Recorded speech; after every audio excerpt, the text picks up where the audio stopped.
Good morning student. ನಾವು ಈಗಾಗಲೇ ಪ್ರಥಮ PUC ಚಾಪ್ಟರ್ ನಂಬರ್ 2 ಅಲ್ಲಿ ಕಲೆಕ್ಷನ್ ಆಫ್ ಡಾಟಾ ದತ್ತಾಂಶಗಳ ಸಂಗ್ರಹಣೆ ಬಗ್ಗೆ ಅಧ್ಯಯನ ಮಾಡ್ತಾ ಇದ್ದೀವಿ. ಇವತ್ತಿನ ದಿವಸ ಈ ಒಂದು ಅವಧಿಯಲ್ಲಿ ನಾವು ಕಲೆಕ್ಷನ್ ಆಫ್ ಡಾಟಾ ದತ್ತಾಂಶಗಳ ಸಂಗ್ರಹಣೆಯಲ್ಲಿ types of collection data, 2 types. One first on primary data, second on secondary data. ಪ್ರಾಥಮಿಕ ದತ್ತಾಂಶಗಳು, ಮಾಧ್ಯಮಿಕ ದತ್ತಾಂಶಗಳು. ಪ್ರಾಥಮಿಕ ದತ್ತಾಂಶ ಅಂದರೆ what is primary data, what is secondary data. ಪ್ರಾಥಮಿಕ ದತ್ತಾಂಶ ಯಾವ ರೀತಿ ಬಿಡ್ತೇವೆ ಅಂದ್ರೆ ಸಂಶೋಧಕ ಪ್ರಪ್ರಥಮ ಬಾರಿಗೆ ಮಾಹಿತಿಯನ್ನು ಕಲೆ ಹಾಕುವ ಒಂದು ಪದ್ಧತಿಯನ್ನು ಅಥವಾ ಒಂದು ಮಾಹಿತಿ ಕಲೆ ಹಾಕುವ ಒಂದು ನಿಯಮವನ್ನು ನಾವೇನಪ್ಪ ಪ್ರೈಮರಿ ಡಾಟಾ ಅಥವಾ ಪ್ರಾಥಮಿಕ ದತ್ತಾಂಶ ಅಂತೇಳಿ ಕರಿತೀವಿ. ಸೆಕೆಂಡರಿ ಡಾಟಾ, ಮಾಧ್ಯಮಿಕ ದತ್ತಾಂಶ ಅಂತಂದರೆ ಈಗಾಗಲೇ ಕಲೆಕ್ಟ್ ಮಾಡಿರ್ತಕ್ಕಂಥ ದತ್ತಾಂಶಗಳನ್ನು ಸಂಗ್ರಹಿಸಿ ತೆಗೆದುಕೊಂಡು ಅವುಗಳನ್ನು ಹಂತ ಹಂತವಾಗಿ ನಿಯಮಗಳನ್ನು ಅಳವಡಿಸಿ ಜೋಡಿಸುವ ಒಂದು ರೀತಿ. ಪ್ರಾಥಮಿಕ ದತ್ತಾಂಶ ಅಂದರೆ ಪ್ರಥಮ ಸಂಶೋಧಕ ಪ್ರಪ್ರಥಮ ಬಾರಿಗೆ ಮಾಹಿತಿಯನ್ನು ಕಲೆ ಹಾಕುವ ವಿಧಾನ. ಮಾಧ್ಯಮಿಕ ದತ್ತಾಂಶ ಅಂದರೆ ಈಗಾಗಲೇ ಸಂಗ್ರಹಿಸಿದ ಮಾಹಿತಿಯನ್ನು ಸಂಸ್ಕರಿಸಿ ಏನಪ್ಪ ಅಂದ್ರೆ ಆ ಮಾಹಿತಿಯನ್ನು ಒಂದು ರೂಪ ನಿಯಮವನ್ನು ರೂಪಿಸಿ ಒಂದು ದತ್ತಾಂಶವನ್ನು ಅಂದರೆ ಇನ್ಪುಟ್ ಪ್ರೊಸೆಸ್ ಔಟ್ಪುಟ್, ಯಾವ ರೀತಿ ಕಂಪ್ಯೂಟರ್ದಲ್ಲಿ ಇನ್ಪುಟ್ ಮಾಹಿತಿ ಕೊಡ್ತೀವಿ ಅದು ಪ್ರೊಸೆಸ್ ಆಗುತ್ತಾ, ನೆಕ್ಸ್ಟ್ ಔಟ್ಪುಟ್ ಕೊಡುತ್ತೆ. ಹಾಗೆ ಕೂಡ ಇಲ್ಲಿ ಪ್ರಾಥಮಿಕ ದತ್ತಾಂಶವನ್ನು ತೆಗೆದುಕೊಂಡು ಆ ಪ್ರಾಥಮಿಕ ದತ್ತಾಂಶದಲ್ಲಿರ್ತಕ್ಕಂಥ ಅಂಕಿಅಂಶಗಳನ್ನು ಸಂಸ್ಕರಣೆ ಮಾಡಿ ತರುವಾಯ ಅದನ್ನು ಪ್ರೊಸೆಸ್ ಮಾಡಿ ನಂತರ ಔಟ್ಪುಟ್ ಏನು ಹೊರಗಡೆ ಏನು ಬರೀತೀವಿ ಒಂದು ಕೋಷ್ಟಕ ಆಗಿರ್ಬೋದು ಅಥವಾ ಒಂದು ಮಾಹಿತಿ ಆಗಿರ್ಬೋದು ಸಿದ್ಧಪಡಿಸೋದು, ಅದನ್ನು ನಾವು ವ್ಯಾಪಾರ ಸೆಕೆಂಡರಿ ಡಾಟಾದಲ್ಲಿ ಕಾಣ್ತೀವಿ. ಅದಕ್ಕೆ ಮೊದಲನೇದಾಗಿ ಇಲ್ಲಿ what are the sources of data, ದತ್ತಾಂಶಗಳ ಮೂಲಗಳು ಯಾವುವು ಅನ್ನೋದ್ರ ಬಗ್ಗೆ ನಾವು ಇವತ್ತು ಅಧ್ಯಯನ ಮಾಡೋಣ. ಜೊತೆಗೆ ದತ್ತಾಂಶಗಳನ್ನು ಯಾವ ರೀತಿ ನಾವು ಸಂಗ್ರಹ ಮಾಡ್ಕೋಬೇಕು ಅನ್ನೋದ್ರ ಬಗ್ಗೆಯೂ ಕೂಡ ಇವತ್ತಿನ ದಿವಸ ತಿಳ್ಕೋಣ. ನಾವು ಈಗಾಗಲೇ ಏನಪ್ಪಾರ collection of data is the first important aspect of a statistical survey. Other than data information which can be expressed in numbers. Data information which can be expressed in numbers. Third one, 2 sources of data. One primary, second one secondary primary data. Data collected by investigator. Data primary and secondary data collected by investigator himself. Secondary data collected by someone and used by the investigator. The difference between primary and secondary data ಅದರ ಬಗ್ಗೆಯೂ ಕೂಡ ಅಂದ್ರೆ ಪ್ರಾಥಮಿಕ ದತ್ತಾಂಶ ಮಾಧ್ಯಮಿಕ ದತ್ತಾಂಶಗಳ ವ್ಯತ್ಯಾಸ ಏನು ಅನ್ನೋದ್ರ ಬಗ್ಗೆ ಇವತ್ತು ಅಧ್ಯಯನ ಮಾಡಬೇಕಾಗಿದೆ. ಅದಕ್ಕಿಂತ ಮುಂಚೆ ಈ ದತ್ತಾಂಶಗಳ ಮೂಲಗಳು, what are the sources of data, ದತ್ತಾಂಶಗಳ ಮೂಲ ಯಾವುವು ಅನ್ನೋದ್ರ ಬಗ್ಗೆಯೂ ನಾವು ಇವಾಗ ತೆಗೆದುಕೋಣ. ಇಲ್ಲಿ statistical data can be obtained from the 2 sources. The researcher may collect the data by conducting an inquiry. Such data are called primary data as they are based on first hand information. ಪ್ರಪ್ರಥಮ ಬಾರಿಗೆ ಎಲ್ಲಿ ಮಾಹಿತಿಯನ್ನು ಕಲೆ ಹಾಕ್ತಾನೋ ಅದನ್ನು ನಾವು ನೋಡ್ತೀವಿ. As they are based on first hand information. Suppose you want to know about the popularity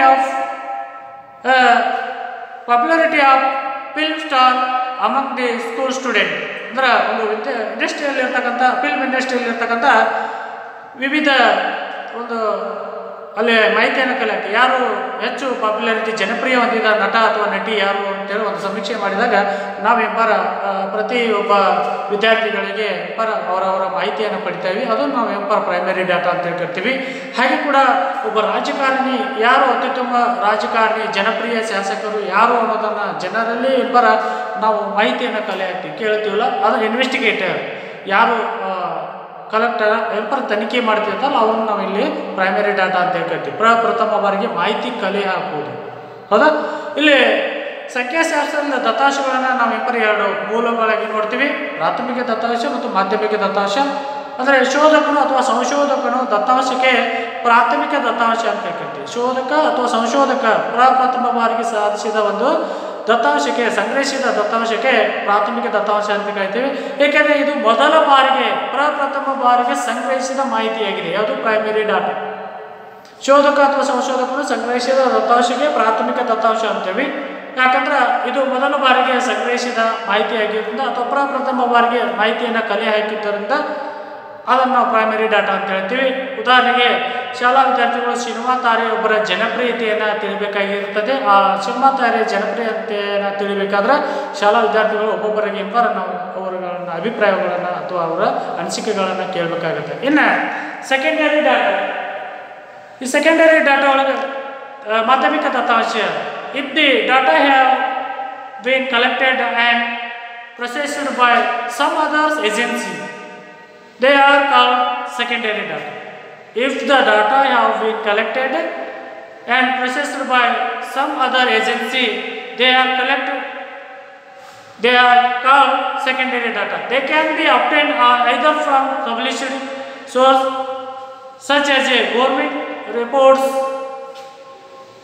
documents, newspapers, books written by economists, or from any other sources.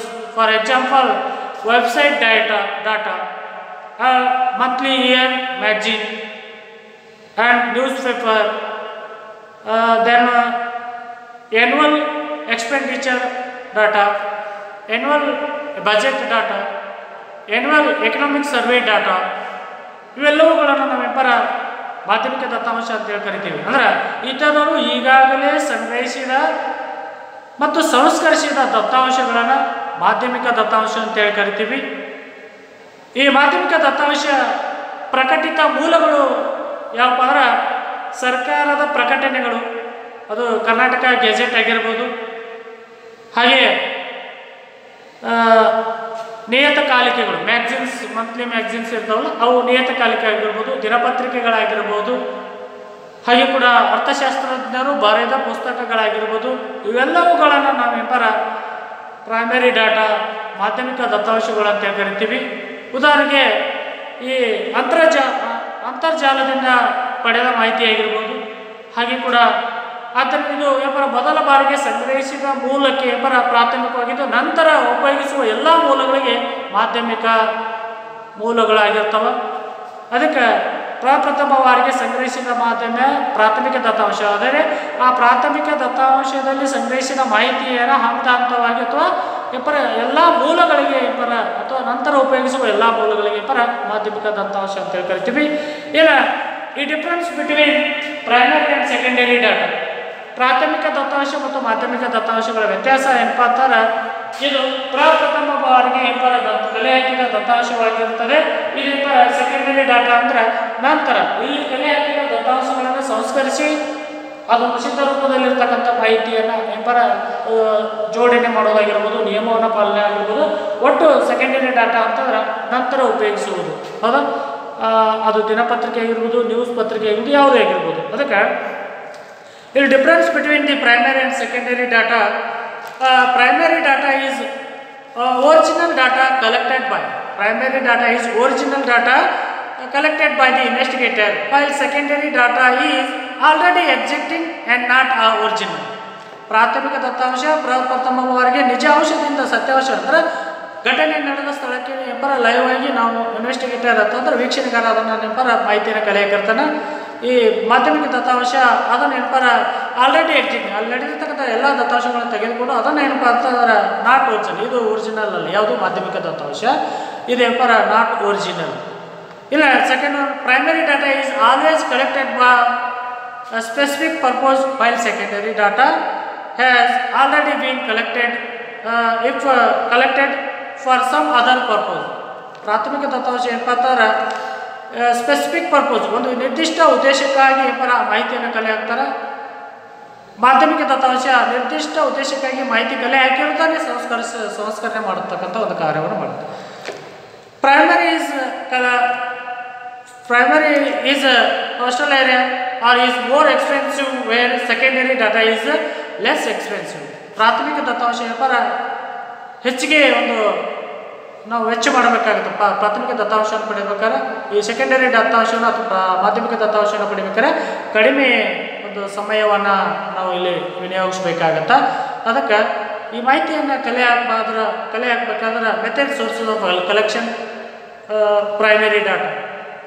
ಈ ಮಾಹಿತಿಯನ್ನು ಕಲೆ ಹಾಕುವ ವಿವಿಧ ಮೂಲಗಳಲ್ಲಿ ವಿವಿಧ ಒಂದು direct personal interview, indirect original investigation and information from correspondence, then mailed questionnaire, telephone, pilot survey etcetera. ಈ ರೀತಿಯ ಮಾಹಿತಿಯನ್ನು ನಾವು ಕಲೆ ಹಾಕ್ತೀವಿ. ಇಲ್ಲಿ what are the sources of data ಅಂದರೆ ದತ್ತಾಂಶಗಳನ್ನು ಇವೆರಡು ಮೂಲಗಳಿಂದ ಬರ್ತೀವಿ, ಪ್ರೈಮರಿ ಡಾಟಾ, ಸೆಕೆಂಡರಿ ಡಾಟಾ. ಇವುಗಳ ವ್ಯತ್ಯಾಸವನ್ನು ಕೂಡ ನಾವು ನೋಡಿದ್ದೀವಿ. ಇನ್ನು ನೆಕ್ಸ್ಟ್ ಒನ್ ಇಲ್ಲಿ ಅದಕ್ಕಿಂತ ಮುಂಚೆ ಇಲ್ಲಿ ಮಾಧ್ಯಮಿಕ ದತ್ತಾಂಶ ಬಳಕೆಯ ಕಾಲ ಮತ್ತು ಒಂದು ವೆಚ್ಚಗಳನ್ನು ಉಳಿತಾಯ ಮಾಡುತ್ತೆ. ಯಾವುದು ಮಾಧ್ಯಮಿಕ ದತ್ತಾಂಶ, ಯಾಕಂದರೆ ಪ್ರಾಥಮಿಕ ಹಂತದಲ್ಲಿ ನಾವು ಎಲ್ಲ ಮಾಹಿತಿಗಳನ್ನು ಕಲೆ ಹಾಕಿರ್ತೀವಿ. ಆ ಮಾಧ್ಯಮಿಕ ದತ್ತಾಂಶ ಬಳಕೆಯ ಕಾಲ ಮತ್ತು ವೆಚ್ಚಗಳನ್ನು ಉಳಿತಾಯ ಮಾಡುತ್ತೆ. Use of secondary data save the time and cost, ಅಂದರೆ ಈಗಾಗಲೇ ಸಂಗ್ರಹಿಸಿದ ಮಾಹಿತಿಯನ್ನು ಇದು ವಿಶ್ಲೇಷಿಸುತ್ತದೆ. ಯಾವುದು ಮಾಧ್ಯಮಿಕ ದತ್ತಾಂಶ. ಇನ್ನು how do we collect the data, ಈ ದತ್ತಾಂಶಗಳನ್ನು ಹೇಗೆ ಸಂಗ್ರಹ ಮಾಡುತ್ತೇವೆ. ಹೌದಾ, what are the sources of data, how do we collect, how do we collect the data.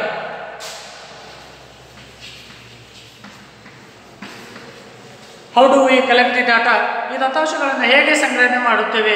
Do you know how a manufacturer decided about a product, or how a political party decide about a candidate? They conduct the survey by asking questions about a particular product or candidate from the large group of people. ಒಬ್ಬ ತಯಾರಕನು ಯಾವ ಸರಕನ್ನು ಯಾವಾಗ ಉತ್ಪಾದಿಸಬೇಕು, ಎಷ್ಟು ಉತ್ಪಾದಿಸಬೇಕು, ಯಾರಿಗಾಗಿ ಉತ್ಪಾದಿಸಬೇಕು, ಹಾಗೂ ಒಂದು ರಾಜಕೀಯ ಪಕ್ಷವನ್ನು ಯಾವ ಅಭ್ಯರ್ಥಿಯನ್ನು ಆಯ್ಕೆ ಮಾಡಬೇಕು ಎಂಬುದನ್ನು ಹೇಗೆ ನಿರ್ಧರಿಸುತ್ತವೆ. ನಮಗೆ ಈಗಲೇ ತಿಳಿದಿರತಕ್ಕಂಥ ವಿಷಯ. ಅಂದರೆ ಹೇಗೆ ನಿರ್ಧರಿಸಬೇಕು, ಇದಕ್ಕಾಗಿ ಏನಪ್ಪ ನಾವು ಮೊದಲು ಏನು ಮಾಡ್ತೀವಿ, ಅದು ಒಂದು ನಿರ್ದಿಷ್ಟ ಸರಕು ಮತ್ತು ವ್ಯಾಪಾರ ಸರಕು ಸೇವೆಗಳ ಉತ್ಪಾದನೆ ಮಾಡಬೇಕಾದ್ರೆ ಅದೆಷ್ಟು ಬೇಡಿಕೆ ಇದೆ, ಯಾವ ವಸ್ತುಗಳನ್ನು ಜನ ಅಪೇಕ್ಷೆ ಪಡ್ತಾ ಇದ್ದಾರೆ, ಅಂಥ ವಸ್ತುಗಳನ್ನು ನಾವು ಉತ್ಪಾದಿಸಬೇಕಾಗತ್ತೆ. ಹೌದಾ, ಹಾಗೆ ಕೂಡ ಇಲ್ಲಿ ರಾಜಕೀಯ ವ್ಯಕ್ತಿಯನ್ನು ಒಬ್ಬ ಅಭ್ಯರ್ಥಿಯನ್ನು ನಾವು ಆಯ್ಕೆ ಮಾಡಬೇಕಾದ್ರೆ ಆ ಪ್ರಶ್ನೆಗಳನ್ನು ಹೆಚ್ಚು ಜನರಿಗೆ ಗುಂಪಿಗೆ ಕೇಳೋದರ ಮೂಲಕ ನಿಮ್ಮ ಕ್ಷೇತ್ರಕ್ಕೆ ಯಾವ ಅಭ್ಯರ್ಥಿ ಆದರೆ ಯೋಗ್ಯ, ಅವ ಜನಸಾಮಾನ್ಯರಿಗೆ ಸ್ಪಂದಿಸ್ತಾ ಇದ್ದಾನ, ಅಥವಾ ಅವ ಜನರ ಜೊತೆ ಬೆರೀತಾ ಇದ್ದಾರ, ಆ ಅಭ್ಯರ್ಥಿ ನಿಮ್ಮ ಸಮಸ್ಯೆಗಳನ್ನು ಆಲಿಸ್ತಾ ಇದ್ದಾನ, ನಿಮ್ಮ ಬೇಕು ಬೇಡಿಕೆಗಳೇ ಈಡೇರಿಸ್ತಾ ಇದ್ದಾನ, ಕೇವಲ ದುಡ್ಡಿಗೆಲ್ಲ. ಇಲ್ಲಿ ಇಂಪ್ಯಾಕ್ಟ್ ಅಂತ ಅಂತಂದ್ರೆ ಒಬ್ಬ ರಾಜಕೀಯ ವ್ಯಕ್ತಿ ಜನಪ್ರಿಯ ಆಗ್ಬೇಕಾದ್ರೆ ಆ ಜನಸಾಮಾನ್ಯರ ಕುಂದುಕೊರತೆಗಳನ್ನ ಆಲಿಸಬೇಕಾಗುತ್ತೆ. ಅಂಥ ಒಂದು ಎಬಿಲಿಟಿ ಅವನಲ್ಲಿದೆ ಅನ್ನೋದನ್ನು ಜನರ ಗುಂಪಿನಲ್ಲಿ ಈ ಪ್ರಶ್ನೆಯನ್ನು ಇಟ್ಬಿಟ್ಟು ಆ ಎಲ್ಲ ಜನರು ಗುಂಪು ಜನರು ಒಬ್ಬ ಅಭ್ಯರ್ಥಿಯನ್ನು ಆಯ್ಕೆ ಮಾಡ್ತಾನೆ. ಆ ಅಭ್ಯರ್ಥಿಯ ಬಗ್ಗೆ ಹಲವಾರು ಪ್ರಶ್ನೆಗಳನ್ನು ಹೆಚ್ಚು ಜನರಿಗೆ ಗುಂಪಿಗೆ ಕೇಳುವುದರ ಮೂಲಕ ಎಂಬರ ಸಮೀಕ್ಷೆ ನಡೆಸ್ತಾರೆ. ಇಂಥ ವ್ಯಕ್ತಿ ನಮಗೆ ಅಭ್ಯರ್ಥಿ ಆದರೆ ನಾವು ಅವಕ್ಕೆ ಮತದಾನ ನೀಡಲು ಲಭ್ಯ ಅಥವಾ ಮಾಹಿತಿಯ ಮತದಾನ ನೀಡಲಿಕ್ಕೆ ನಾವು ನೀಡ್ಬೋದು ಅಂತ ಹೇಳ್ಬೋದು. ಅದಕ್ಕೆ the purpose of survey is to decide some characteristics like price, quality, usefulness, popularity, honesty, ಇವೆಲ್ಲವುಗಳು ಕೂಡ ಲಾಯಲಿಟಿ, ಇವೆಲ್ಲವುಗಳನ್ನು ಕೂಡ ನಾವು ವ್ಯಾಪಾರ ಅಬ್ಜೆಕ್ಟಿವ್ಗಳನ್ನು ಅಲ್ಲಿ ನಾವು ಕಾಣ್ತೀವಿ. ಅದಕ್ಕೆ the purpose of survey is to decide some characteristics like price, quality, usefulness, popularity, honesty, loyalty. ಅಂದರೆ ಈ ಸರ್ವೆ ಮಾಡುವ ಉದ್ದೇಶ ಅವನಲ್ಲಿರ್ತಕ್ಕಂಥ ಗುಣಗಳನ್ನು ಬೆಲೆಗಳ ಮೂಲಕ ಒಂದು ಮಾನದಂಡನೆ ಆಗಿರ್ಬೋದು, ಅವನಲ್ಲಿರ್ತಕ್ಕಂಥ ಗುಣಾತ್ಮಕ ಮತ್ತು ಪರಿಣಾಮಾತ್ಮಕ ಒಂದು ಕ್ವಾಲಿಟಿ ಆಗಿರ್ಬೋದು, ಯೂಸ್ಫುಲ್ನೆಸ್ ಅವನಿಂದ ಇನ್ ಕೇಸ್ ಆಫ್ ದಿ ಪ್ರಾಡಕ್ಟಲ್ಲಿ ತಗೊಂಡ್ರೆ ಅದರ ಬೆಲೆ ಎಷ್ಟು, ಕ್ವಾಂಟಿಟಿ ಏನು, ಹೌದಾ, ಹಾಗೆ ಪಾಪ್ಯುಲಾರಿಟಿ ಅದು ಜನಪ್ರಿಯವಾಗಿದೆಯಾ ಆ ವಸ್ತು ಪ್ರಾಡಕ್ಟು, ಅದು ಆನೆಸ್ಟಿ ಪ್ರಾಮಾಣಿಕವಾಗಿ ಅದನ್ನು ಬಳಸ್ತಾ ಇದ್ದಾರಾ, ಅಥವಾ ಒಬ್ಬ ವ್ಯಕ್ತಿ ಪ್ರಾಮಾಣಿಕವಾಗಿದ್ದಾನ, ಒಬ್ಬ ಸರಕು ಸೇವೆಗಳ ಉತ್ಪಾದನೆ ಅವುಗಳನ್ನು ಪಾಪ್ಯುಲಾರಿಟಿ ಹೊಂದಿದ್ದಾವ, ಆನೆಸ್ಟಿ ಹೊಂದಿದ್ದಾವ, ಲಾಯಲಿಟಿ, ಇವೆಲ್ಲವುಗಳನ್ನು ಕೂಡ ನಾವು ಎಂಪರ್ ಅಲ್ಲಿ ನೋಡ್ತೀವಿ. ಅದಕ್ಕೆ the purpose of the survey is to collect data. Survey is a method of gathering information from individuals. ಈ ಸಮೀಕ್ಷೆಯ ಉದ್ದೇಶ ದತ್ತಾಂಶಗಳನ್ನು ಏನಪ್ಪಾರ ನಾವು ಸಂಗ್ರಹಿಸುವುದು ಮತ್ತು ಸಮೀಕ್ಷೆಯ ವ್ಯಕ್ತಿಗಳಿಂದ ಮಾಹಿತಿಯನ್ನು ಒಟ್ಟುಗೂಡಿಸುವ ಒಂದು ವಿಧಾನವಾಗಿದೆ ಅಂತ ಹೇಳ್ಬೋದು. ಹೌದಾ? ಇಲ್ಲಿ ವಿ ಕಲೆಕ್ಟ್ ದಿ ಡಾಟಾ, ಈ ದತ್ತಾಂಶಗಳನ್ನು ಹೇಗೆ ಪಡಿತೀವಿಪ್ಪ ಅಂತಂದ್ರೆ, ಸಮೀಕ್ಷೆಯ ಉದ್ದೇಶ ದತ್ತಾಂಶಗಳನ್ನು ಸಂಗ್ರಹಿಸುವುದು ಮತ್ತು ಸಮೀಕ್ಷೆಯ ವ್ಯಕ್ತಿಗಳಿಂದ ಮಾಹಿತಿಯನ್ನು ಒಟ್ಟುಗೂಡಿಸುವ ಒಂದು ವಿಧಾನವಾಗಿದೆ. ಅದನ್ನು ನಾವೇನಪ್ಪಾರ ಇಲ್ಲಿ ಕಲೆಕ್ಷನ್ ಆಫ್ ಡಾಟಾ ಒಳಗೆ ಅಧ್ಯಯನ ಮಾಡ್ತಾ ಇದ್ದೀವಿ. ಹಾಗೆ ಇಲ್ಲಿ ಪ್ರಿಪರೇಷನ್ ಆಫ್ ಇನ್ಸ್ಟ್ರೂಮೆಂಟ್, ಸಾಧನಗಳ ತಯಾರಿಕೆ, ಈ methods of sources of collection and primary data. Direct personal interview data is the personally collected by interviews. ಹಾಗೆ ಪ್ರಿಪರೇಷನ್ ಆಫ್ ಇನ್ಸ್ಟ್ರೂಮೆಂಟ್, ಸಾಧನಗಳ ತಯಾರಿಕೆ ಯಾವ ರೀತಿ ಇರ್ತವೆ. The most common type of instrument used in survey is questionnaire, interview schedule, etc. The most common type of instrument used in survey is questionnaire, interview schedule. The questionnaire is either self-administered by the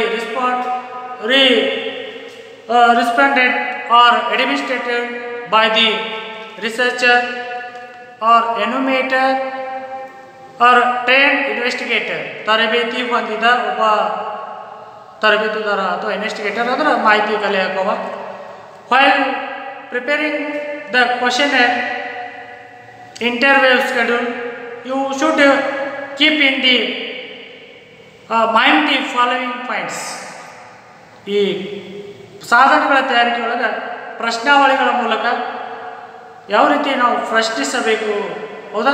ಸಾಮಾನ್ಯವಾಗಿ ಸಮೀಕ್ಷೆಯಲ್ಲಿ ಪ್ರಶ್ನೆಗಳನ್ನು ಇಬ್ಬರ ಜನರಿಗೆ ಬಿಟ್ಟು ಅವರಿಂದ ಉತ್ತರವನ್ನು ಪಡಿತೇವೆ. ಹಾಗೆ ಕೂಡ ಸಾಮಾನ್ಯವಾಗಿ ಸಮೀಕ್ಷೆಯಲ್ಲಿ ಪ್ರಶ್ನಾವಳಿ ಸಂದರ್ಶನಗಳ ಪಟ್ಟಿಯನ್ನು ಬಳಸಲಾಗುತ್ತದೆ. ಈ ಪ್ರಶ್ನಾವಳಿಯ ಪ್ರತಿವಾದಿಯೇ ವೈಯಕ್ತಿಕವಾಗಿ ಕೊಡಬಹುದು. ಈ ಪ್ರಶ್ನಾವಳಿಗೆ ಪ್ರತಿವಾದಿ ವೈಯಕ್ತಿಕವಾಗಿ ಕೊಡ್ಬೋದು. ಸಂಶೋಧಕ ಇಲ್ಲಿ ತರಬೇತಿ ಹೊಂದಿದವ ಆಗಿರ್ತಾನೆ. ಯಾರು ಸಂಶೋಧಕ ಮಾಹಿತಿಯನ್ನು ಕಲೆ ಹಾಕಿದವ, ಯಾವ ರೀತಿ ಕ್ವಶನ್ ಕೇಳಬೇಕು, ಯಾವ ರೀತಿ ಯಾವ ಸಂದರ್ಭ ಯಾವ ಗುಂಪಿನಲ್ಲಿ ಯಾವ ಪ್ರಶ್ನೆ ಕೇಳಬೇಕು. ಹೌದಾ? ಆ ಒಂದು ಪ್ರಶ್ನಾವಳಿಯ ಪ್ರತಿವಾದಿಯಲ್ಲಿ ವೈಯಕ್ತಿಕವಾಗಿ ಕೊಡ್ಬೋದು. ಸಂಶೋಧಕ ಇಲ್ಲಿ ತರಬೇತಿ ಹೊಂದಿದವ ಆಗಿರಬೇಕಾಗತ್ತಾ, ಬಂದಿರಲೇಬೇಕು. ಇಲ್ಲ ಪ್ರಶ್ನಾವಳಿ ಅಥವಾ ಸಂದರ್ಶನ ಪಟ್ಟಿ ಹೇಗಿರಬೇಕು. The questionnaire should not be too long. ಪ್ರಶ್ನಾವಳಿ ಅಥವಾ ಸಂದರ್ಶನ ಪಟ್ಟಿ ಹೇಗಿರಬೇಕಪ್ಪ ಅಂತಂದ್ರೆ, the questionnaire should not be long. ಪ್ರಶ್ನಾವಳಿ ಹೆಚ್ಚು ಉದ್ದವಾಗಿರಬಾರ್ದು. ನಾವು ಎಲ್ಲಿ ಪ್ರಶ್ನೆಯನ್ನು ಸಂದರ್ಶನ ಮಾಡ್ತಾ ಇರ್ತೀವೋ ಆ ಒಂದು ಸಂದರ್ಭದಲ್ಲಿ ಪ್ರಶ್ನಾವಳಿ ಹೆಚ್ಚು ಉದ್ದವಾಗಿರ್ಬೋದು. ಸ್ಪಷ್ಟವಾಗಿ ಆ ವ್ಯಕ್ತಿಗೆ ತಿಳಿಯುವಂತಿರಬೇಕು. ತತ್ಕ್ಷಣದಲ್ಲೇ ನಿರ್ಧರಿಸುವಂಥ ಒಂದು ಪ್ರಶ್ನೆ, ಆ ಗುಂಪಿಗೆ ಆ ಸಮಸ್ಯೆ ಅರಿತು ನಾವೇನಪ್ಪ ಪ್ರಶ್ನೆಯನ್ನು ಕೇಳಬೇಕಾಗತ್ತೆ. ಅದಕ್ಕೆ ಪ್ರಶ್ನಾವಳಿ ಹೆಚ್ಚು ಉದ್ದವಾಗಿರಬಾರ್ದು. The numbers of questions should be as minimum as possible. ಪ್ರಶ್ನೆಗಳು ಕನಿಷ್ಠತೆಯನ್ನು ಹೊಂದಿರಬೇಕು. ಅಂದರೆ ಪ್ರಶ್ನೆಗಳು ಭಾಳಷ್ಟು ಉದ್ದ ಆಗಿರ್ಬೋದು, ಕನಿಷ್ಠ ಒಂದು ವಾಕ್ಯವನ್ನು ಹೊಂದಿರಬೇಕಾಗತ್ತೆ. The questionnaire should be easy to understand and avoid ambiguous or difficult words. ಇಲ್ಲಿ ಪ್ರಶ್ನಾವಳಿಯ ಸರಣಿ ಸಾಮಾನ್ಯದಿಂದ ನಿರ್ದಿಷ್ಟತೆಗೆ ಚಲಿಸಬೇಕು. ಹೌದಾ? ಅದಕ್ಕೆ ಸಾಮಾನ್ಯದಿಂದ ನಿರ್ದಿಷ್ಟತೆ ಅಂದ್ರೆ ಮೊದಲು ಸುಲಭವಾದ ಪ್ರಶ್ನೆಗಳನ್ನು ಕೇಳ್ತಾ ತದನಂತರ ಹಂತ ಹಂತವಾಗಿ ಪ್ರಶ್ನೆಗಳ ಒಂದು ರೂಪರೇಷೆಗಳು ಬೇರೆ ಬೇರೆ ಆಗಿರಬೇಕಾಗತ್ತೆ. ಅದಕ್ಕೆ ಪ್ರಶ್ನೆಗಳು ಸರಣಿ ಸಾಮಾನ್ಯದಿಂದ ನಿರ್ದಿಷ್ಟವಾಗಿದೆ. ಹೌದಾ? ಅದಕ್ಕೆ ನಾವು ಗ್ರಾಮರ್ದಲ್ಲಿ ಕಲಿತಾ ಇದ್ದೀವಿ. ಹೌದಾ? ನಿಯಮದಿಂದ ಉದಾಹರಣೆಯಿಂದ ನಿಯಮ. ಹೌದಾ? ಅದಕ್ಕೆ ಇಲ್ಲೂ ಕೂಡ ಪ್ರಶ್ನಾವಳಿ ಸರಣಿ ಸಾಮಾನ್ಯದಿಂದ ನಿರ್ದಿಷ್ಟ ಕಡೆಗೆ ಹೋಗಬೇಕಾಗತ್ತೆ.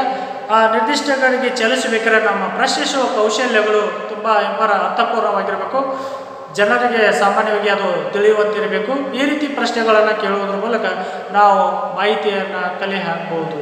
ಅದಕ್ಕೆ ಮಾಹಿತಿಯನ್ನು ಕಲೆ ಹಾಕುವುದು ಉದ್ದೇಶ ಕಲೆಕ್ಷನ್ ಆಫ್ ಡಾಟಾ, ಅದು ಪ್ರೈಮರಿ ಡಾಟಾ ಆಗಿರ್ಬೋದು, ಸೆಕೆಂಡರಿ ಡಾಟಾ ಆಗಿರ್ಬೋದು.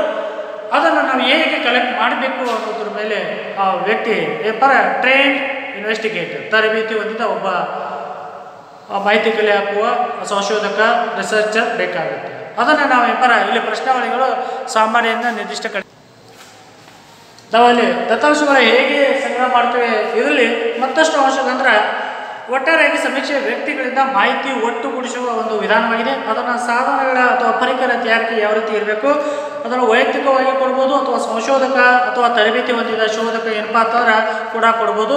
ಪ್ರಶ್ನಾವಳಿ ಸಂದರ್ಶ ಪಟ್ಟಿಯನ್ನು ತಯಾರಿಸುವಾಗ ನಾವು ಕೆಲವೊಂದು ನಿಯಮಗಳನ್ನು ಮನಸ್ಸಿನಲ್ಲಿಟ್ಟುಕೊಳ್ಬೇಕಾಗತ್ತೆ. ಪ್ರಶ್ನಾವಳಿ ಹೆಚ್ಚು ಉದ್ದವಾಗಿರಬಾರ್ದು. ಪ್ರಶ್ನಾವಳಿ ಸರಣಿ ಸಾಮಾನ್ಯದಿಂದ ನಿರ್ದಿಷ್ಟತೆಗೆ ಚಲಿಸಬೇಕಾಗತ್ತೆ. ಒಟ್ಟು ಅಲ್ಲಿ ಕಳಪೆ ಪ್ರಶ್ನೆ ಯಾವ ರೀತಿ ಇರಬಾರ್ದು, ಕಳಪೆ ಪ್ರಶ್ನೆ ಈ ರೀತಿ ಕಳಪೆ ಪ್ರಶ್ನೆ ಇರಬಾರ್ದು. Poor questions. First one, is increase in the electricity charges justified? ವಿದ್ಯುತ್ ಶಕ್ತಿಯ ಬೆಲೆ ಏರಿಕೆ ಸಮ್ಮತವೇ? ಇಂಥ question one question. Second question, is the electricity supply in your locality regularly? ನಿಮ್ಮ ಪ್ರದೇಶದಲ್ಲಿ ವಿದ್ಯುತ್ ಪೂರೈಕೆ ಸಮ್ಮತವೇ? ಈ ಎರಡು ಕ್ವಶನಲ್ಲಿ ಒಂದು ಉತ್ತಮ ಕ್ವಶನ್ ಯಾವುದು, ಪೂವರ್ ಕ್ವಶನ್ ಯಾವುದು, ಗುಡ್ ಕ್ವಶನ್ ಯಾವುದು ಅಂತಂದರೆ, poor question is increase in electricity charges justified? ವಿದ್ಯುತ್ ಬೆಲೆ ಏರಿಕೆ ಸಮ್ಮತವೇ? ಇದು ಉತ್ತಮವಾದ ಪ್ರಶ್ನೆ ಅಲ್ಲ. ಉತ್ತಮವಾದ ಪ್ರಶ್ನೆ ಅಂತಂದರೆ, is the electricity supply in your locality regular? ನಿಮ್ಮ ಪ್ರದೇಶದಲ್ಲಿ ವಿದ್ಯುತ್ ಶಕ್ತಿ ಪೂರೈಕೆ ಸಮ್ಮತವೇ? ಇಂಥ ಪ್ರಶ್ನೆ, ಒಳ್ಳೆಯ ಪ್ರಶ್ನೆಗಳನ್ನು ನಾವು ಕೇಳಬೇಕು. ಸೆಕೆಂಡ್ ಒನ್, ಇನ್ನೊಂದು ಕ್ವಶನ್ ಉದಾಹರಣೆ ಅಂತಂದ್ರೆ, do you spend a lot of money on books in a month? ನೀವು ಒಂದು ತಿಂಗಳಲ್ಲಿ ಹೆಚ್ಚು ಹಣವನ್ನು ಪುಸ್ತಕಗಳಾಗಿ ಖರ್ಚು ಮಾಡುತ್ತೀರಾ? ಹೌದಾ? ಇನ್ನೊಂದು ಕ್ವಶನ್ ಅದೇ ಯಾವ ರೀತಿ ಅಂದರೆ, how much do you spend on books in month? Less than 200 to 300, 300 to 400, more than 400. ಇಲ್ಲಿ ಪೂವರ್ ಕ್ವಶನ್ ಅಂತಾರೆ, ನೀವು ಎಷ್ಟು ಒಂದು ತಿಂಗಳಲ್ಲಿ ಹೆಚ್ಚು ಹಣವನ್ನು ಪುಸ್ತಕಗಳಾಗಿ ಬಳಸುತ್ತಾರೆ? ಇದು ಪೂವರ್ ಕ್ವಶನ್. ಗುಡ್ ಕ್ವಶನ್ ಅಂತಾರೆ, ನೀವು ಈ ಪುಸ್ತಕವನ್ನು ಅಥವಾ ಇಲ್ಲಿ ಹೆಚ್ಚು ಪುಸ್ತಕವನ್ನು ಪಡೆದಬೇಕಾದ್ರೆ ನೀವು ಎಷ್ಟು ಖರ್ಚು ಮಾಡ್ತಾ ಇದ್ದೀರಿ?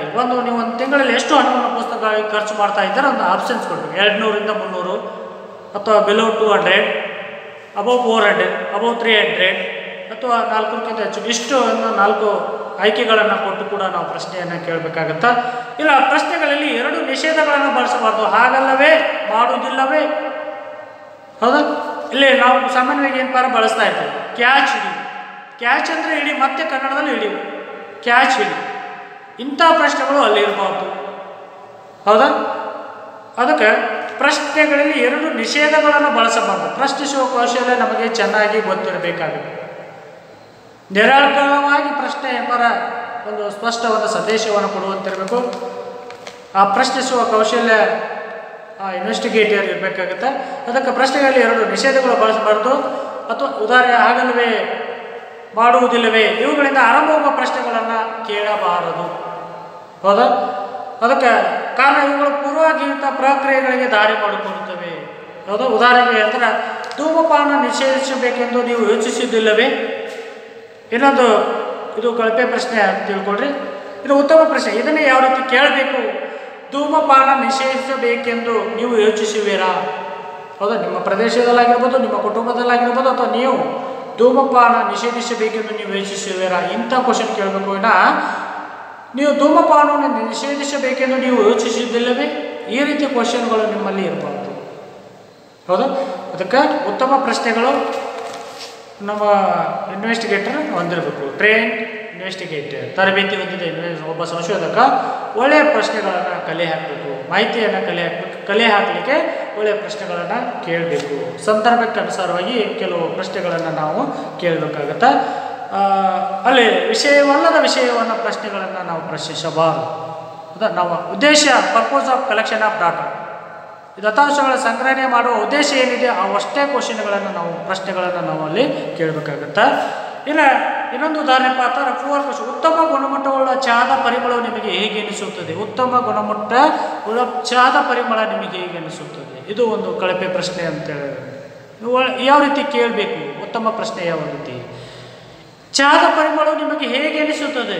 ಈಗ ಚಹಾ ಒಂದು ಕಪ್ ಚಹಾ ಇದೆ, ಇದರ ಪರಿಮಳವು ನಿಮಗೆ ಹೇಗೆ ಅನಿಸುತ್ತದೆ?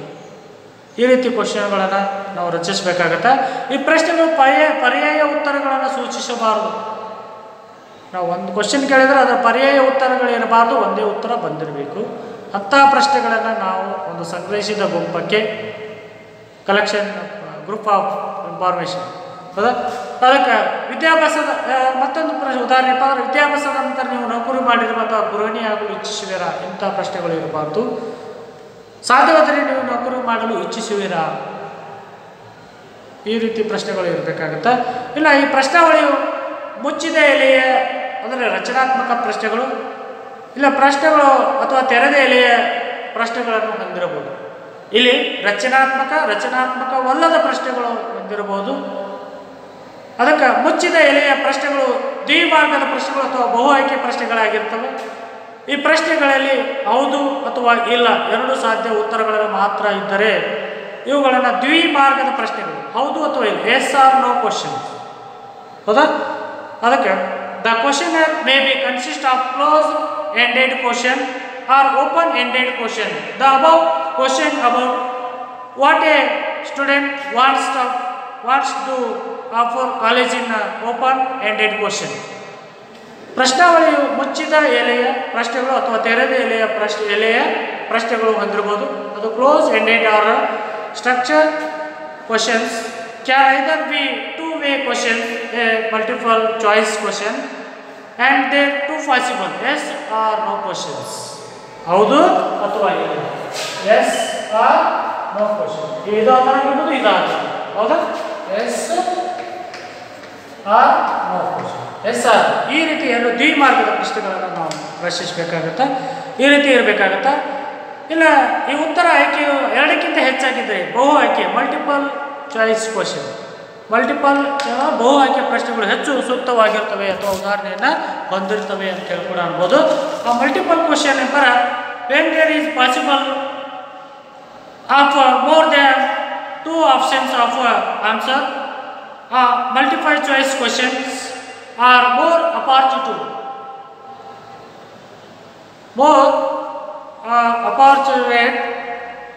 Why did you sell your land? Why did you sell your hand? ನಿಮ್ಮ ಜಮೀನನ್ನು ಏಕೆ ಮಾರಾಟ ಮಾಡುತ್ತೀರಿ? To pay off the debits.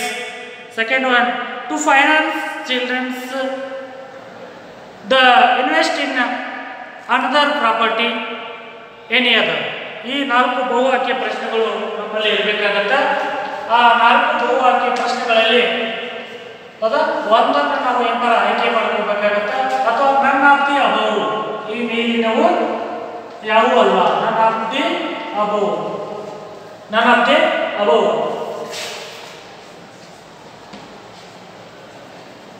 ಈ ಮೇಲಿನವು ಯಾವುವು. ಈ ರೀತಿ ಕ್ವಶನ್ಗಳನ್ನು ನಮ್ಮಲ್ಲೇ ಇರಬೇಕಾಗುತ್ತೆ ಹೌದಾ. ಬಹುವಾಕ್ಯ ಪ್ರಶ್ನೆ ಮಲ್ಟಿಪಲ್ ಚಾಯ್ಸ್ ಕ್ವಶನ್. ಒಂದು ಕ್ವಶನ್ ಇರುತ್ತೆ, ನೀವು ಇಬ್ಬರ ಇಲ್ಲಿ ಬುಕ್ನಲ್ಲಿ ಕೊಡೋದು ಅಥವಾ ನಿಮ್ಮ ಸಿಲೆಬಸಲ್ಲಿ ನೀವು ಜಮೀನನ್ನು ಏಕೆ ಮಾರಾಟ ಮಾಡಿದ್ದೀರಿ, ಜಮೀನು ಯಾಕೆ ಮಾರಾಟ ಮಾಡಿದ್ದೀರಿ ಹೌದಾ. ಅಥವಾ ನಿಮಗೆ ಯಾಕೆ ಹಣ ಬೇಕು, ಒಂದು ವಿದ್ಯಾಭ್ಯಾಸಕ್ಕಾಗಿ ಹಣ ಬೇಕು, ವೈಯಕ್ತಿಕ ಖರ್ಚಿಗಾಗಿ ಹಣ ಬೇಕು, ಅಥವಾ ಪರ್ಪಸ್ ಆಫ್ ಎನಿ ಅದರ್. ಈ ರೀತಿ ಇಬ್ಬರ ಪ್ರಶ್ನೆ ಯಾವುದೇ ಇರಲಿ, ಬಟ್ ನಾಲ್ಕು ಒಂದು ನಿರ್ದಿಷ್ಟ ಉತ್ತರ ಬಯಸುವ ಪ್ರಶ್ನೆಗಳನ್ನು ನಾವು ಆಯ್ಕೆ ಮಾಡಬೇಕು. ಅದಕ್ಕೆ ಮಲ್ಟಿಪಲ್ ಕ್ವಶನ್ಸ್ ಅಂತೇಳಿ ನಾವು ಕರಿತೀವಿ. ಆ ಪ್ರಶ್ನೆ ಒಂದು ಆನ್ಸರನ್ನು ಮಾತ್ರ ಬಯಸಬೇಕು, ಅಥವಾ ನನ್ನ ಅಬ್ದೇಬೋದು ಇವು ಮೇಲಿನವು ಯಾವುವು ಅಲ್ಲ ಇವು ಕೂಡ ಇರ್ಬೋದು, ಅಥವಾ 1 2 ಸರಿ, 3 4 ಸರಿ, ಅಥವಾ 1 2 3 4 ಸರಿ, ಈ ರೀತಿ ಇರ್ಬೋದು. ಬಟ್ ಉದ್ದೇಶ ಸ್ಪಷ್ಟವಾಗಿರಬೇಕಾಗತ್ತೆ. ಅದಕ್ಕೆ ಅಲ್ಲಿ ಇಲ್ಲಿ ಆ ಬಹುವಾಕ್ಯ ಪ್ರಶ್ನೆಗಳು ಹೆಚ್ಚು ಸೂಕ್ತವಾಗಿರಬೇಕು. ಅದಕ್ಕೆ ಆ ಪ್ರಶ್ನೆಯಲ್ಲಿ ಅಂತಂದ್ರೆ ನೀವು ಜಮೀನನ್ನು ಏಕೆ ಮಾರಾಟ ಮಾಡಿದ್ದೀರಿ ಅಂದರೆ ಸಾಲವನ್ನು ಹಿಂದಿರುಗಿಸಲು, ಮಕ್ಕಳ ವಿದ್ಯಾಭ್ಯಾಸಕ್ಕೆ ಹಣಕಾಸು ಒದಗಿಸಲು, ಥರ್ಡ್ ಒನ್ ಪರ್ಯಾಯ ಆಸ್ತಿ ಹೂಡಿಕೆ ಮಾಡಲು, ಫೋರ್ತ್ ಒನ್ ಇತರೆ ನಿರ್ದಿಷ್ಟ ಉದ್ದೇಶ ತಿಳಿಸಿ. ಈ ರೀತಿ ಎಂಪರ್ ಕ್ವಶನ್ ಇರಬೇಕು. ಇದರಲ್ಲಿ ಪ್ರಶ್ನಿಸಬಹುದಾಗಿ ಪ್ರಶ್ನಿಸುವ ಒಂದು ಕೌಶಲ್ಯ ಇರಬೇಕಾಗತ್ತೆ. ಅದಕ್ಕೆ to pay off the debits to the finance children's education the invest in the other property and any other. ಅದಕ್ಕೆ ಉತ್ತಮ ಪ್ರಶ್ನಾವಳಿಯ ಪ್ರಮುಖ ಎರಡು ಪ್ರಶ್ನೆಗಳು ಅಥವಾ ಎರಡು ಗುಣಲಕ್ಷಣಗಳು ಯಾವಪ್ಪ ಅಂತಾರೆ. ಉತ್ತಮ ಪ್ರಶ್ನಾವಳಿಯ ಎರಡು ಗುಣಲಕ್ಷಣಗಳು: ಪ್ರಶ್ನಿಸುವ ಕೌಶಲ್ಯ ಹೆಚ್ಚು ಉದ್ದವಾಗಿರಬಾರ್ದು. ಪ್ರಶ್ನಿಸುವ ಕ್ವಶನರ್ ಸರಣಿಯು ಸಾಮಾನ್ಯದಿಂದ ನಿರ್ದಿಷ್ಟವರೆಗೆ ಚಲಿಸಬೇಕು. ಉತ್ತಮ ಪ್ರಶ್ನಾವಳಿಯ ಎರಡು ಗುಣಲಕ್ಷಣಗಳನ್ನು ಹೆಸರಿಸಿ ಅಂತೇಳಿ 2 ಅಂಕದ ಪ್ರಶ್ನೆಗಳನ್ನು ಕೇಳ್ತಾರೆ. ಅದಕ್ಕೆ ವಿದ್ಯಾರ್ಥಿಗಳ ಗಮನದಲ್ಲಿ ಇಟ್ಕೋಬೇಕು. ಉತ್ತಮ ಪ್ರಶ್ನಾವಳಿಯ 2 ಗುಣಲಕ್ಷಣಗಳು ಇದ್ದಿವೆ. ಮೊದಲನೇದಾಗಿ ಪ್ರಶ್ನಾವಳಿಗಳು ಹೆಚ್ಚು ಉದ್ದವಾಗಿರಬಾರದು. ಎರಡನೇದು ಪ್ರಶ್ನಾವಳಿಯ ಸರಣಿಯು ಸಾಮಾನ್ಯದಿಂದ ನಿರ್ದಿಷ್ಟತೆಗೆ ಚಲಿಸಬೇಕು.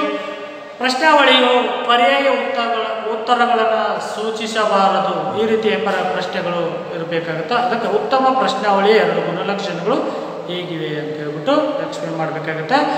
Closed ended question are easy to use. Score and to codify for analysis because all response can choose from given options. ಈ ಕೆಳಗೆ ಸೂಚಿಸಿದಂಥ ಪದಗಳಿಗೆ ಅಥವಾ ಕೊಟ್ಟಂಥ ಪದಗಳಿಗೆ ಮುಚ್ಚಿದ ಎಲೆಗಳು ಬಳಸಲು ಅಥವಾ ಲೆಕ್ಕಾಚಾರ ಮಾಡಲು ಕ್ರೋಢೀಕರಿಸಿ ಎಲ್ಲ ಪರ್ಯಾಯ ಅಥವಾ ಪ್ರತಿವಾದಿಗಳು ಕೊಟ್ಟಿರುವ ಆಯ್ಕೆಯಲ್ಲಿಯೇ ಆರಿಸಬಹುದು. ಬಹು ಆಯ್ಕೆಯ ಉತ್ತರಗಳು ಸ್ಪಷ್ಟವಾಗಿದ್ದು ಎರಡೂ ಬಗೆಯ ಸಮಸ್ಯೆ ಸೂಚಿಸುವಂತಿರಬೇಕು. ಬಹು ಆಯ್ಕೆ ಪ್ರಶ್ನೆ ಅಂದರೆ ಎರಡೂ ಬಗೆಯ ಸಮಸ್ಯೆಯನ್ನು ಸೂಚಿಸುವಂತಿರಬೇಕಾಗುತ್ತೆ. ಅದಕ್ಕೆ ಔಪರ್ಡ್ ಕ್ವಶನ್ ತೆರೆದ ಎಲೆಯ ಪ್ರಶ್ನೆಗಳು ಹೆಚ್ಚು ವೈಯಕ್ತಿಕ ಪ್ರಕ್ರಿಯೆಗಳಿಗೆ ಅವಕಾಶ ನೀಡ್ತವೆ. ಈ ತೆರೆದ ಎಲೆಯ ಪ್ರಶ್ನೆಗಳು ಹೆಚ್ಚು ವೈಯಕ್ತಿಕ ಪ್ರಕ್ರಿಯೆಗಳಿಗೆ ಹೆಚ್ಚು ಅವಕಾಶ ನೀಡ್ತಾವೆ. ಇನ್ನು ಈ ಕ್ವಶನ್ ತೆರೆದ ಎಲೆಯ ಪ್ರಶ್ನೆಗಳು ಹೆಚ್ಚು ವಿಭಿನ್ನವಾಗಿರ್ತವೆ, ಬೇರೆಯಾಗಿರ್ತವೆ. ಹಾಗೆ ಕೂಡ ಇಲ್ಲಿ ಅರ್ಥೈಸುವ ಮತ್ತು ಎಣಿಕೆ ಕಷ್ಟ. ಈ ಮಲ್ಟಿಪಲ್ ಚಾಯ್ಸ್ ಒಳಗೆ ಅರ್ಥೈಸುವ ಮತ್ತು ಎಣಿಕೆ ಕಷ್ಟ ತೆರೆದ ಎಲೆಯ ಒಂದು ಪ್ರಶ್ನಿಸುವ ಕೌಶಲ್ಯದಲ್ಲಿ. ಹಾಗೆ mode of the collection data ದತ್ತಾಂಶ ಸಂಗ್ರಹಣೆ ವಿಧಾನಗಳು ಯಾವ ರೀತಿ ಇದಾವ ಅಂತ ಅನ್ನೋದ್ರ ಬಗ್ಗೆ ಇವತ್ತು ನೋಡೋಣ.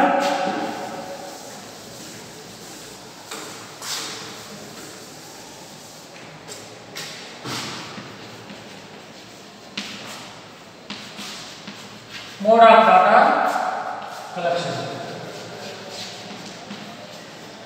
Mode of data collection. First one, personal interview.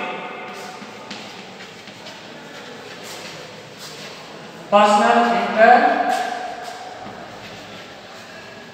interview. Okay. First example, mode of data collection. ದತ್ತಾಂಶಗಳನ್ನು ಸಂಗ್ರಹಿಸುವ ವಿಧಾನಗಳು. Second one, mailing questionnaire.